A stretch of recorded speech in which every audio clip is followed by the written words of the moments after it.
paz do Senhor, querido irmão, querida irmã, como você está? Tudo bem? Como está a sua família, a sua casa? Espero que você esteja desfrutando de saúde, desfrutando do cuidado do Senhor. E mesmo se por acaso você estiver enfrentando algum momento difícil, nesse momento difícil que atravessamos na nossa nação e no nosso planeta, que você possa estar firmado no Senhor, na fé que não nos deixa sucumbir. Na mão do Senhor nós encontramos conforto e segurança, encontramos todo o necessário. Então que você possa estar firme no Senhor Jesus, que a sua fé possa permanecer inabalável, intacta em momentos como esse, amém? Vamos mais uma vez meditar na palavra do Senhor.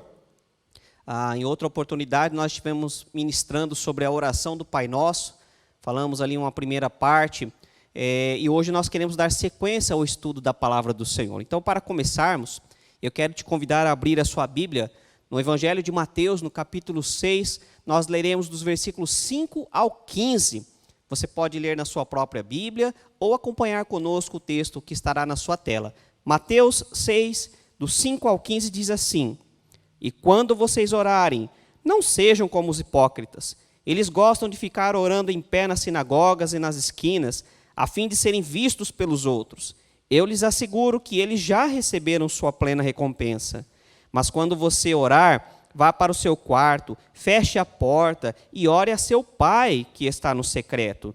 Então seu pai, que vê no secreto, o recompensará. E quando orarem, não fiquem sempre repetindo a mesma coisa, como fazem os pagãos. Eles pensam que por muito falarem serão ouvidos. Não sejam iguais a eles, porque o seu pai sabe do que vocês precisam, antes mesmo de o pedirem. Vocês orem assim: Pai nosso que estás nos céus, santificado seja o teu nome, venha o teu reino, seja feita a tua vontade, assim na terra como no céu.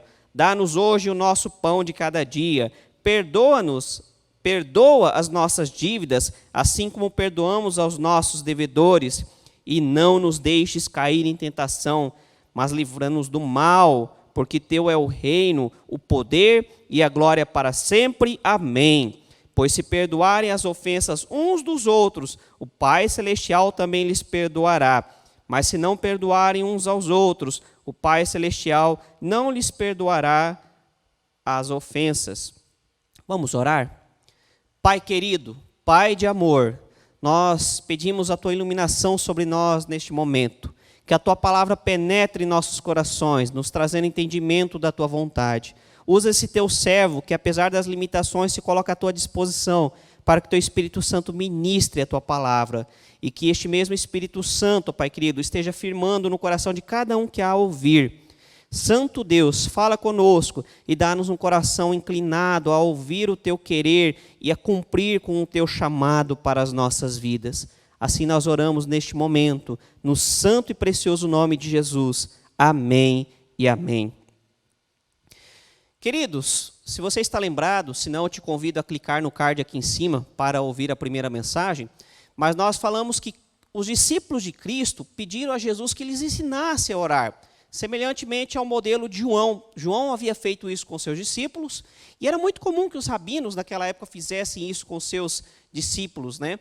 Que eles ensinassem uma oração, ensinassem práticas devocionais. E eles pedem a Jesus: Jesus, ensina-nos a orar. Como nós devemos orar? Eles reconhecem ali a sua finitude, a sua falta de conhecimento, e pedem a Jesus que, como mestre, os ensine, mostre a forma correta de orarem a Deus.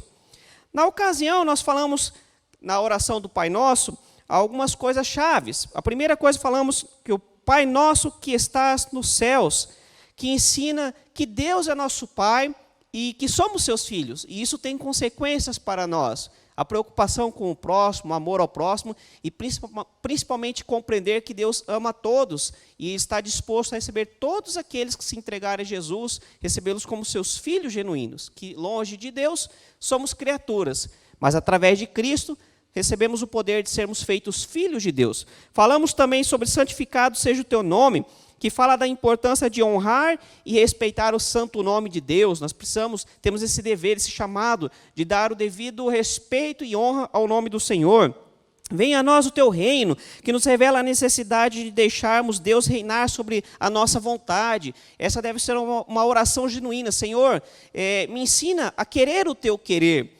E finalmente falamos sobre seja feita a tua vontade, que também deve refletir o nosso genuíno desejo de obedecer a Deus e que sua vontade se cumpra sobre nós. Não somente querer a vontade de Deus, mas que a vontade dele se cumpra sobre nós, mesmo quando nós não a compreendemos. Hoje, então, nós vamos dar sequência ao estudo da oração do Pai Nosso, que é uma oração tão importante, mas que, infelizmente, muitas pessoas a usam da forma incorreta. Muitas pessoas, ao invés de entender os princípios da oração do Pai Nosso, cometem um erro que Jesus estava criticando, de apenas repetir palavras sem sentido, vazias, decoradas, vãs repetições. E o Senhor havia condenado isso. Quando Ele deixa a sua oração modelo, não é para apenas repetirmos ela, mas é para que nós possamos compreender o princípio que está por trás dessa oração. E é sobre isso que nós temos aprendido. Então nós vamos dar sequência, começando com a sentença: dá-nos hoje o nosso pão de cada dia. Dá-nos hoje o nosso pão de cada dia.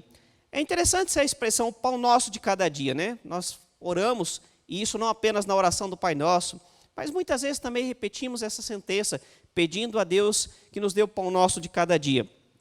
Essa expressão é uma clara referência ao maná que Deus enviava ao seu povo no deserto, no Antigo Testamento. Quando o povo sai do Egito e vai para o deserto, você sabe que no deserto não tem nada, não tem lanchonetes, não tem supermercados, e no deserto não dá para plantar nada. Quando acaba o alimento, o povo clama a Moisés, e agora Moisés? Na verdade, o povo murmura, né, contra Moisés. Moisés vai até Deus e clama a Deus para que providencie algo. E Deus então envia o maná, que todo dia pela manhã o povo deveria colher o maná e preparar então o pão, o seu alimento de cada dia. Nós vemos ali a provisão de Deus para com o seu povo, numa situação que realmente não havia humanamente o que se fazer. Mas Deus proveu o maná. Então, a oração do Pai Nosso nos fala sobre isso, sobre a provisão de Deus.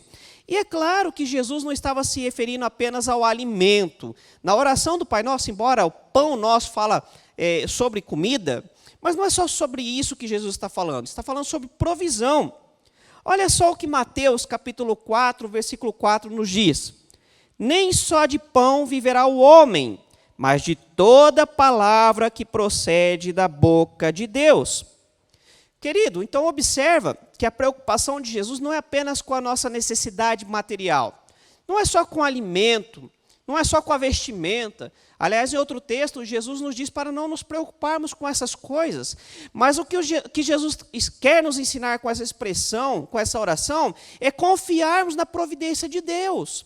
O Deus que cuida da nossa necessidade material, mas o Deus também que cuida da nossa necessidade espiritual. Porque você não é só o que você come, mas você é principalmente o que você ouve. E ao ouvir a palavra do Senhor, a palavra gera fé em nosso coração, o alimento espiritual. Então, na oração do Pai Nosso, o Senhor Jesus pede e nos ensina a pedir a Deus que providencie não apenas o que precisamos para este mundo material, que é necessário sim, não há nada de errado nisso, não é pecado você pedir pelo alimento, pelo emprego, pelo seu sustento, muito pelo contrário, você deve fazer isso, mas não resuma a sua experiência com Deus a somente provisão das coisas materiais. Você também é um ser que tem uma realidade espiritual. Você precisa também pedir ao Senhor a provisão espiritual. Senhor, me traga entendimento da tua vontade. Senhor, me traga entendimento do teu querer. Numa época tão difícil e conturbada como essa, me traga entendimento do teu agir e me ensina a confiar em ti. Proveja na minha vida confiança, a fé genuína, necessária para enfrentarmos esse momento difícil de pandemia. E não apenas este, mas qualquer outro momento, né? Então, nós precisamos entender que Jesus está nos ensinando a confiar nossas necessidades a Deus e que precisamos realmente entender que dependemos dEle e aceitarmos essa realidade, a nossa total dependência de Deus. O problema é quando o ser humano quer ser independente, quando ele quer agir por si mesmo, né? Quando quer agir com base nas suas próprias capacidades. E aí Deus nos deixa, mas estamos sozinhos. Mas quando nós confiamos no Senhor, Ele cuida de nós. Olha só o que Mateus 6, 26 também nos diz. Observem as aves do céu, não semeiam, nem colhem, nem armazenam em celeiros, contudo o Pai Celestial as alimenta. Não têm vocês muito mais valor do que elas?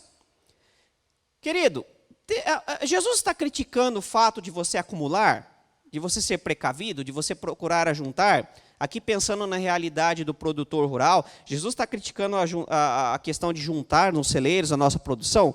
Claro que não.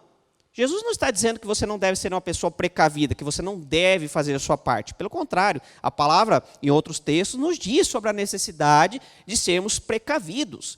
Mas está dizendo que nós não podemos confiar apenas na nossa precaução, porque a vida ela é cheia de infortúnios, de situações que nos pegam de surpresa. Então nós precisamos confiar, acima de tudo, na provisão de Deus. Fazer a nossa parte, nós precisamos plantar, nós precisamos colher, nós precisamos ajuntar. Ou seja, precisamos trabalhar, né? Talvez você não seja agricultor, então você tem que trabalhar, você tem que fazer sua parte, você tem que ter suas economias, mas, acima de tudo, você tem que confiar em Deus, que te capacita para o trabalho, que abençoa a sua vida financeira, abençoa a sua vida como um todo. E se Deus cuida dos passarinhos que não fazem nada disso, que não acumulam, que não procuram guardar no celeiro o seu alimento, que não semeiam, que não... Você não vai ver um passarinho, né, na boleia de um trator arando a terra, depois plantando, ou ainda, né, um passarinho indo no banco financiar uma máquina nova, né, para poder ter uma colheita melhor. Isso é coisa de seres humanos. Mas a palavra diz que até o passarinho que não faz nada disso, ele é cuidado por Deus. Então, o que dirá de nós? Quanto mais as nossas vidas, que são tão preciosas para Deus, tão preciosas que Ele foi capaz de entregar o seu próprio Filho, para que eu e você tivéssemos uma vida com sentido, uma vida nova, uma vida plena. Então, querido, confie no cuidado de Deus. Entregue a Ele as suas preocupações e as suas necessidades, e Ele suprirá cada uma das suas necessidades. Ele cuidará, a palavra também nos diz, basta cada dia o seu próprio mal. Então, entregue o seu hoje, o seu futuro nas mãos do Senhor. Faça a sua parte e entenda que Deus vai abençoar a sua vida se você confiar nele. Agora também queremos dizer uma coisa, não confunda vontade com necessidade. Tem muitas pessoas que estão bravas, magoadas com Deus, porque foram apresentar a sua vontade, e muitas vezes uma vontade carnal, contrária à vontade de Deus, e receberam um não de Deus. E aí ficaram de biquinho, né? Ah, Deus não fez o que eu queria, eu pedi tanto, mas Deus não me deu, né? Querido, isso é infantilidade na fé. Deus não vai dar tudo o que a gente quer. Ele vai dar aquilo que nós precisamos. Então não confunda vontade com necessidade. Aquilo que é necessário, Deus vai prover. E aquilo que for da sua vontade, se coincidir com a vontade de Deus, Ele vai fazer. Mas se não for, querido, Deus não vai ver dificuldade nenhuma em não te atender, porque Deus está preocupado acima de tudo com a sua integridade, com a sua salvação. Deus não é o gênio da lâmpada. Deus é o Pai amoroso, que conhece o que realmente precisamos. Glórias a Deus, porque muitas vezes nós nem sabemos como orar, mas Ele analisa, né? Ele não vai atender tudo o que a gente quer, porque a verdade é que nem sempre nós sabemos o que queremos. Segundo lugar, perdoa as nossas dívidas, assim como perdoamos aos nossos devedores. Queridos, esta parte desta oração nos mostra que se nós quisermos receber o perdão de Deus, nós precisamos também aprender a perdoar, exercer o perdão. Olha só o que Mateus 6,15 nos diz. Mas se não perdoarem uns aos outros, o Pai Celestial não lhes perdoará as ofensas. O Pai Celestial não lhes perdoará as ofensas. Querido, Deus está condicionando o perdão à nossa capacidade de perdoar também. Entenda isso, a palavra é bem clara quanto a isso. Ah, eu não sei perdoar. Então, querido, você está em sérios apuros, porque, segundo a palavra, você não tem como receber o perdão de Deus. Temos aqui, neste texto, duas perspectivas a respeito do perdão. A primeira perspectiva é que uma vez que fomos perdoados por Deus, temos a obrigação de perdoar também. Entenda isso. Você recebeu o perdão de Deus, agora Ele também te dá um mandamento. Perdoar aqueles que te ofenderem, aqueles que devem a você. Aqui não é só questão financeira, tá, querido? Aqui fala sobre questão moral, sobre ofensa, né? Até tem umas versões da oração do Pai Nosso que diz, perdoa as nossas ofensas, assim como nós perdoamos aqueles que nos têm ofendido, né? Então, é dívida nesse sentido. Não se trata também aqui de uma escolha, um sentimento de perdão, mas de uma ordem divina. A verdade é que se você for esperar sentir o desejo de perdoar no seu coração, você nunca vai sentir, porque o perdão ele não é natural. A vingança é uma tendência carnal, mas o perdão é algo divino, vem da parte de Deus para nós. Humanamente falando, não é natural perdoarmos, o nosso desejo é de vingança, de retaliação, olho por olho, dente por dente. Mas em Cristo Jesus, nós recebemos uma nova compreensão, uma nova natureza, e entendemos que precisamos perdoar, não porque sentimos vontade de perdoar. Querido, se você for esperar sentir vontade de perdoar, deita, porque sentado vai fazer calo. Você nunca vai sentir vontade. É uma questão de mandamento, é uma questão racional. Eu entendo, então me coloco diante do Senhor, peço força, peço capacidade de Deus para perdoar. Não porque eu quero ou porque eu senti vontade, mas porque Deus mandou e eu entendo que a vontade dele é a melhor para as nossas vidas. Então eu decido perdoar. Assim como na parábola dos devedores, a dívida que tínhamos com Deus é muito maior do que qualquer dívida que alguém possa ter com você. Sabe aquela parábola dos 2 devedores, o que devia 100 denários, o que devia 10 mil talentos? Querido, a de 10 mil talentos é uma quantia absurda. Seria praticamente impossível uma pessoa comum pagar. 100 denários era grande, mas era uma questão de uma dívida normal do dia a dia, que era possível ser paga. E nós vemos que, infelizmente, aquele homem, o devedor, que recebeu o perdão dos 10 mil talentos, não quis perdoar o seu semelhante, que devia 100 denários. Nós precisamos entender que nós somos os devedores dos 10 mil talentos, e não dos 100 denários. Nós queremos receber o perdão divino de uma dívida que seria impagável por nós, a dívida do pecado, que recebemos através do sacrifício de Cristo Jesus, mas não queremos perder o irmão que nos ofendeu. Eu sei que não é fácil, mas é necessário. Eu preciso entender que a minha dívida foi muito maior e foi paga. Então, quem sou eu para negar o perdão para uma pessoa que deve muito menos do que eu devo para Deus? Qualquer ofensa que você receba de alguém é muito menor do que a ofensa que eu e você cometemos contra Deus, contra a santidade de Deus. E isso nos excluiria do perdão e nos excluiria da salvação, nos excluiria dos céus. Mas Deus decidiu nos perdoar e nos ofertar uma possibilidade de arrependimento. Então, essa é a perspectiva bíblica. A segunda perspectiva é que quem não é capaz de perdoar seu próximo é porque não reconhece a sua dívida com Deus. Em suma, é mais ou menos o seguinte: eu não vou perdoar o fulano ou a beltrana porque eu sou muito melhor, eu sou superior a eles. Eu não devo nada para Deus. É mais ou menos essa perspectiva. Então, a pessoa que não perdoa, no fundo, ela está mostrando uma arrogância. Ela acha que ela é muito melhor que o outro. Então, ela pode ser perdoada por Deus, mas o outro não pode ser perdoado por si mesma. Entende a questão? Entende a perspectiva bíblica sobre o perdão? Como é sério isso? Né? É entender, querido, que uma vez que nós fomos perdoados por Deus, através do sacrifício de Cristo, nós somos eternos devedores de Deus. Tem uma música que diz que eu nunca saberei o preço dos meus pecados naquela cruz. É verdade, por mais que a gente possa tentar compreender, é muito mais além o preço que Cristo pagou por nós. Então, essa é a perspectiva bíblica. Eu perdoo porque eu entendo que minha dívida é muito maior.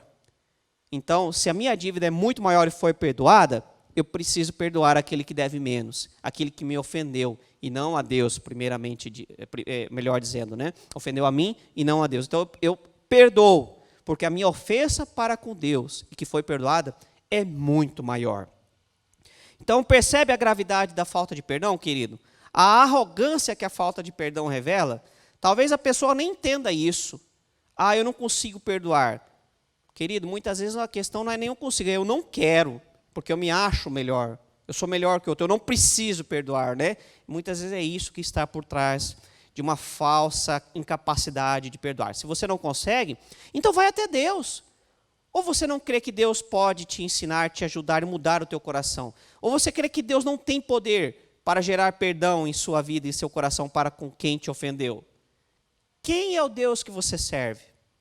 Entende isso? Entenda isso. Se você não está conseguindo, clame ao Pai, que Ele vai te ajudar e te capacitar a isso. Então, não espere sentir perdão, decida perdoar. Terceiro lugar, e não nos deixes cair em tentação, mas livra-nos do mal. Querido, essa parte da oração é um pedido para que Deus nos ajude a vencer as nossas tentações. E nós vivemos numa realidade de tentação. Minha mãe dizia que se você está sendo tentado é porque você está vivo. Só é tentado quem está vivo. Diz uma vez que uma pessoa foi até um pastor, né? Cheio de humildade, na verdade, em compreensão e com muita sinceridade, pediu ao pastor que orasse para que Deus afastasse toda a tentação da vida dele, né? E o pastor colocou a mão sobre a pessoa e começou a orar: Senhor, eu te peço que o Senhor leve essa pessoa agora, que o Senhor retire a vida dele, o leve para a sua presença. Ele: não, pastor, não é isso. Aí o pastor foi falar: querido, mas é isso que você está pedindo. Enquanto estivermos vivos, nós seremos tentados. Porque o inimigo das nossas vidas, ele quer nos derrubar. E aonde que ele tenta nos derrubar? Através de nossas fraquezas, de nossas concupiscências, de nossas cobiças. Entenda isso. A verdade é que estamos em constante luta contra nossos próprios desejos carnais, contra a nossa tendência pecaminosa. O inimigo ele vai nos tentar aonde nós temos fraqueza, aonde nós temos as áreas que nós temos mais vulnerabilidade. Entenda isso. Então, em suma, a tentação é uma luta contra nós mesmos, contra os nossos desejos. Quando você está sendo tentado na área sexual, é porque ali é o teu ponto fraco. Talvez o seu ponto fraco não seja a área sexual, talvez seja a questão financeira, talvez seja a questão da fofoca, maledicência. Enfim, é a área que você tem mais dificuldade. E ali justamente que o inimigo vai te tentar, porque no fundo é um desejo carnal. E nós temos que lutar contra esse desejo carnal que quer nos levar para o pecado. Entenda isso. Então Jesus nos mostra a necessidade de reconhecermos que somos tentados pelas nossas próprias cobiças, pelos nossos próprios desejos. Querido, entenda que essa questão do desejo é algo que está diretamente ligado à nossa natureza pecaminosa. Por causa do pecado, a nossa natureza ela foi deturpada. E em Cristo Jesus, nós somos transformados. Lembra do posso não pecar e não posso não pecar? Quando nós falamos sobre Caim? Se não, clica aqui no card e você vai poder assistir novamente essa mensagem. Mas nós falamos justamente sobre isso. A nossa natureza, ela tende para o pecado. E em Cristo Jesus nós somos transformados. Mas a verdade é que é uma luta constante, diária. E Cristo Jesus nos capacita a vencê-la. Essa é a oração. Senhor, me ajuda. Sabe aquela música Segura na Mão de Deus e Vá? Quando eu penso nessa cena da oração, eu penso justamente nisso, segurando nas mãos do Senhor e indo, falando: Senhor, me ajuda, porque a tentação é grande, mas o Senhor me capacita. Tiago, capítulo 1, versículo 14, diz assim: cada um, porém, é tentado pela própria cobiça, sendo por esta arrastado e seduzido. Olha só que palavras de sabedoria. Quando nós cedemos à tentação, nós nos deixamos ser seduzidos e arrastados pela cobiça. A cobiça está ali, mas nós precisamos enfrentá-la, dizer: não, eu não vou ceder à tentação, porque ela vai me levar a me afastar de Deus. O que faz separação entre nós e Deus é justamente os nossos pecados.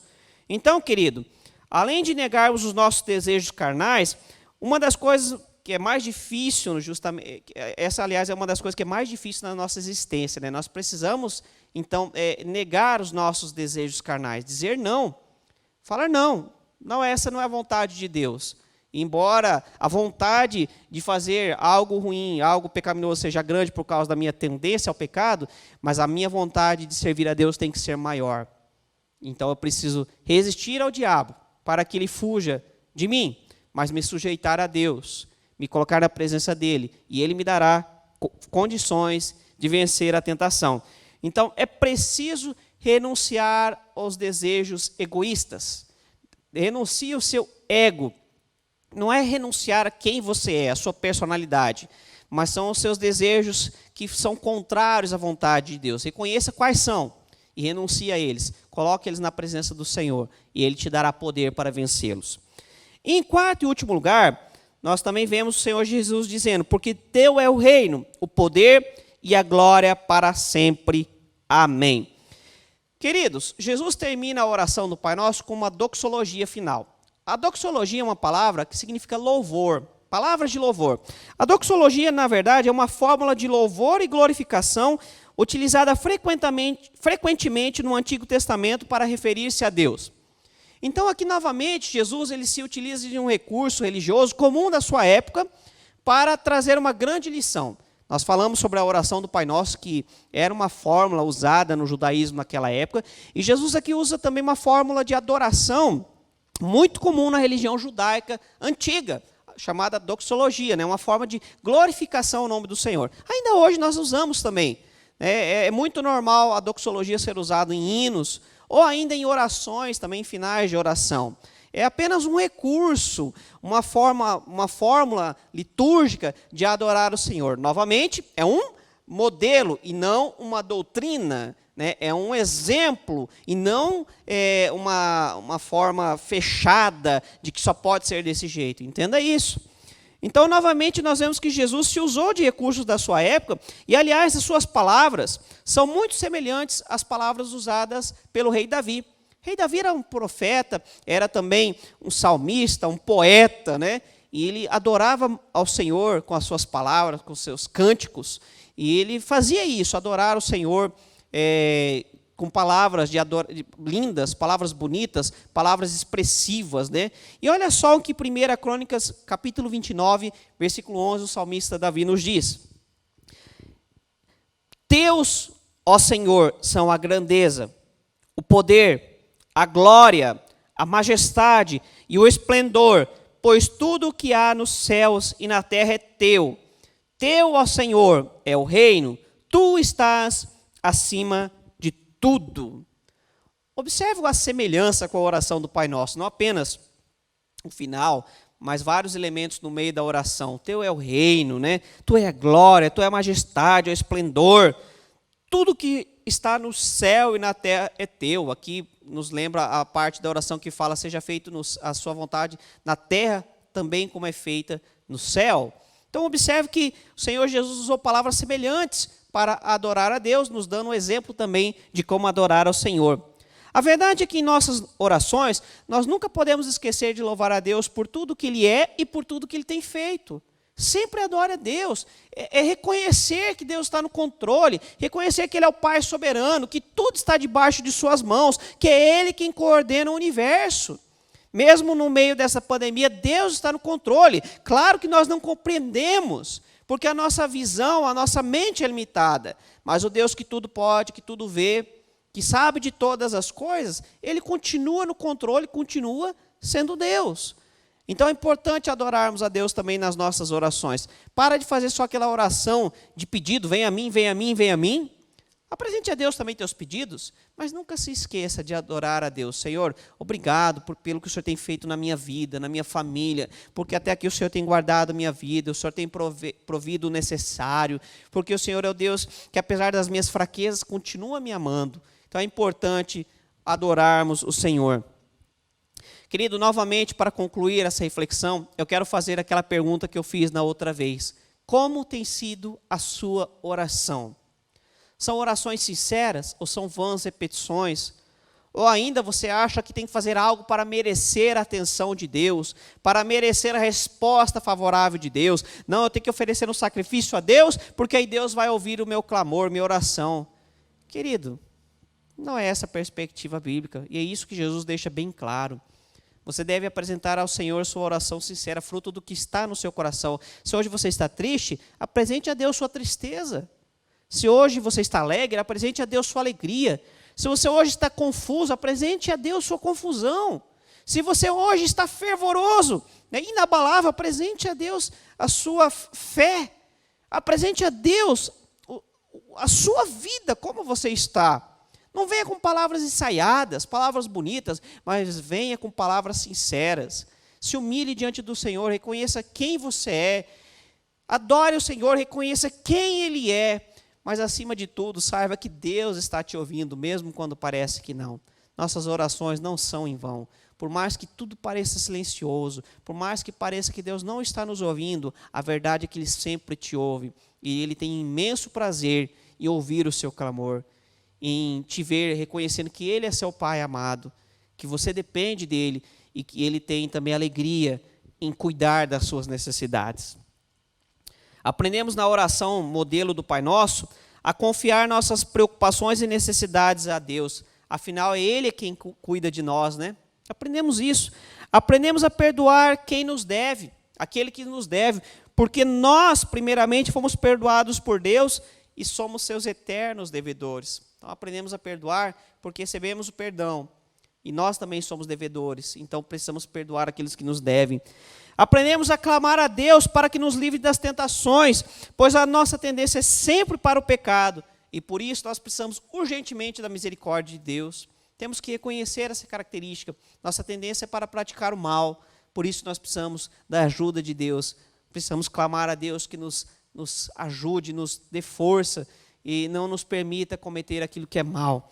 E também aprendemos na oração do Pai Nosso a adorar a Deus, a reconhecer que Ele é o Rei soberano, que controla todas as coisas, mesmo quando eu não compreendo, Ele está acima de tudo e de todos. Queridos, que tenhamos a atitude humilde dos discípulos, de pedir a Jesus, Senhor, ensina-nos a orar. Se você não sabe como orar, clame ao Senhor. Não se preocupe com orações pré-determinadas, com orações repetitivas, mas se preocupe com orações sinceras, mesmo que suas palavras não sejam palavras bonitas, mesmo que você fale com erros de português, mesmo que você não saiba exatamente como dizer, a palavra diz que nesses momentos o Espírito Santo, ele intercede por nós até mesmo com sons inexprimíveis, uma forma que vai além da nossa capacidade humana, porque o Senhor está sondando o seu coração, o nosso coração. Então, que a sua oração seja sincera, seja verdadeira, seja um momento de se derramar na presença do Senhor, de dialogar com Ele, de deixar Ele falar com você também, porque enquanto oramos, Deus não está apenas atendendo o nosso clamor, mas também está acalmando o nosso coração, está transformando a nossa vida, está nos mostrando que Ele está no controle de tudo, estará sempre conosco até a consumação dos séculos. O que nós podemos fazer nessa hora? Nada melhor do que orar, né? Então eu te convido a orar comigo nesse instante. Pai, obrigado pela Tua palavra. Obrigado pela oração modelo de Cristo Jesus, que ela nos revela tantas coisas grandiosas, e por mais que tenhamos nos esforçado aqui, ainda há muito a que se dizer, ó Pai. Então, que Teu Espírito Santo ministre ao coração de cada um aquilo que eu não sou capaz de ministrar, aquilo que eu sou limitado, o Teu Espírito Santo não é. Pai, ensina-nos a orar como convém, a orar de forma correta, não com meras e vãs repetições, mas com palavras vindas do nosso coração e que chega até o Teu coração, até o Teu santo trono, porque o Senhor, ó Pai querido, ouve a oração do justo, ouve a oração daquele que se derrama diante de Ti, daquele que reconhece o Seu senhorio, mas que também desfruta do Seu amor. Assim, Pai, nós confiamos em Ti, descansamos em Ti, e quando fomos tentados a abandonar a fé, a desacreditar, a nos deixar tomar pelo desespero, que possamos clamar a Ti, que ouve as nossas orações e supre cada uma de nossas necessidades. Assim oramos no nome de Cristo Jesus. Amém e amém.